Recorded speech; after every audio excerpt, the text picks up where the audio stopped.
going to be heading home, and how important is that to give them a couple days? Yeah, the majority.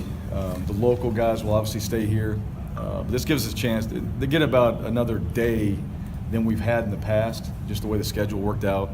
But critical, these guys have done a great job in the preparation football-wise. They just finished up finals, so it's been a tough 10 days for these guys really grinding away and preparing for the game along with class.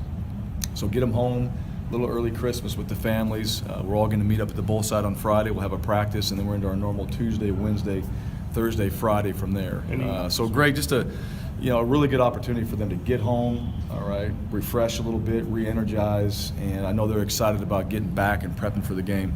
Any injuries, or guys won't be making the trip? Injuries, no, not right now. We'll know that more when we get down there as we get through the rest of these couple days. There's a few guys that are still banged up that we'll get down there that we anticipate playing. Right now, so as far as that standpoint, no. Not making the trip. One guy that's chose to transfer, Cory Young, has chose to transfer. So we've had that conversation. He's done a great job here, and his opportunities for him, he thinks, are somewhere else. And we wish him all the best, and he's done a great job for us since he's been here. So other than that, that's really, at this point, no other changes. So that's immediate for him. He's not practicing. No, he won't be at the bowl game. Yeah, none of that. And Cory's a great kid, and sometimes at this time of year, you guys look at some opportunities and things like that, and certainly wish him the very best. What are your thoughts on playing the venue you guys are going to play at? It's a baseball stadium, and kind of a different little setup. But once it all gets going, it looks like a football field. What's your thoughts on playing a different kind of venue? Yeah, we're excited. We've looked at it and understand they're actually, I think, going to have the roof closed when we go play. Excited. We showed the guys what it looks like when Arizona State played there, so kind of what the field setup is. A little bit different as you run out of the dugout. And that was one question I asked Tharp, are we coaching from the dugout? No, we actually have the sidelines the way they have it set up. But the guys were excited. It's something different. And we've been down to Arizona. We played in the Fiesta Bowl now, so to come back and play at a different bowl game, we're excited about that. We're going to be calling the game from sort of the back of the end zone in the baseball boxes. So the coaches Should be on the middle of the field, or do they have you guys in strange spots for the upstairs coaches? No. For upstairs, yeah, they're kind of in the middle of the field, but it's a lot lower from what it looks like than normal. I think we're going to be able to yell back at each other up there. So it'll be a little bit different vantage point than they're used to having. As far as the game goes and on the field, nothing's changed. They got a really good setup, and the way the stadium looks too, how they transformed it, it's pretty cool. So our guys are looking forward to it, and we've heard nothing but good things about it. During your time here so far, you guys have gotten off to really good starts in bowl games. What do you kind of credit that to? Well, I think the prep leading up to it. I think our guys do a good job. Coaches do a good job of prepping these guys. The players are prepared. I think our guys are excited to play in a bowl game, and don't anticipate this being any different. So hopefully that's the case. We get out there, we get started. You always want to start fast. You haven't played a game in a long time, so I think everybody's a little bit nervous when they go out there, and to get a fast start, to get some points on the board, to do some good things, get your excitement going, all that preparation been putting in from a seasons of work, the bowl game prep, hopefully it shows up. That's what you're looking for. Kind of on that note, is there kind of a script you try to follow this time of year in terms of getting ready for a bowl game? Is there? Oh yeah, we have a plan. So we've kind of used our bowl prep. It tweaks every year because the bowl games are different. How much time do we give them off? How much lifting do we do? As far as the practices go, not much has changed. Today's a little bit different. We got the Bronco Bowl, so we have all the young guys that are going to be out there, and they get a chance to go live and play. And it's 2-2, or it's 1-1 right now. D won it the first year, offense won it the second year, so this is a big year. So a little bit of fun in these bowl prep, a little more competition, a little bit more young guy stuff than you would normally do during the season, because you're also looking at, all right, this next year when this bowl game is over, you want to use these practices to give some of these young guys a chance and see where they might fit in before you get into your preparation in the 17 season. Your senior class, I think, has won 14 or 15 in a row, won 40 games, and you're at 39 right now for the senior class. How big is that to keep that streak going, get these seniors with 40 again and get them out here with a win? Yeah, it's big. It's something they've talked about it, we've talked about it. Certainly, that number, I think the biggest thing is the win, but also that number that goes along with it. It's important. Our goal in this game is simple. It's to win the game, bottom line. We're going to enjoy ourselves. We have. But they've worked really hard.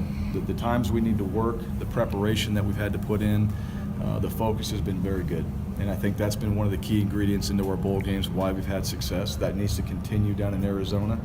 The distraction part of things, that's not going to be what we're doing while we're down there. It's going to be about getting in this game and trying to win it.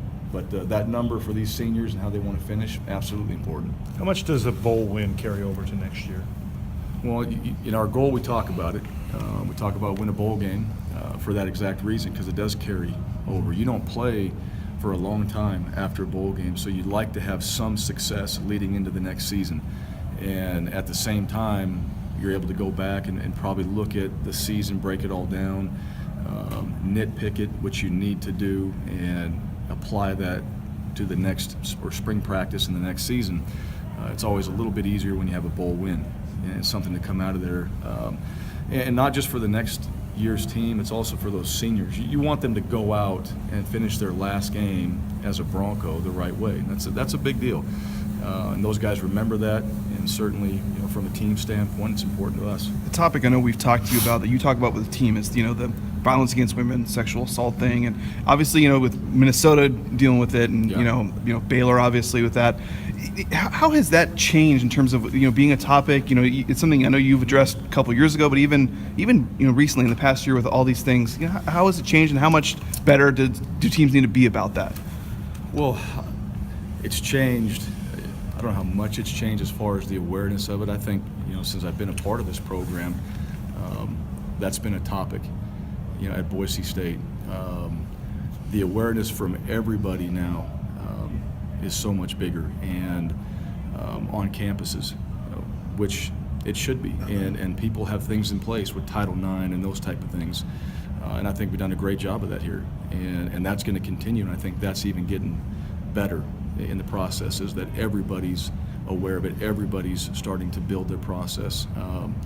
It's also something that's very concerning as well, on a football program.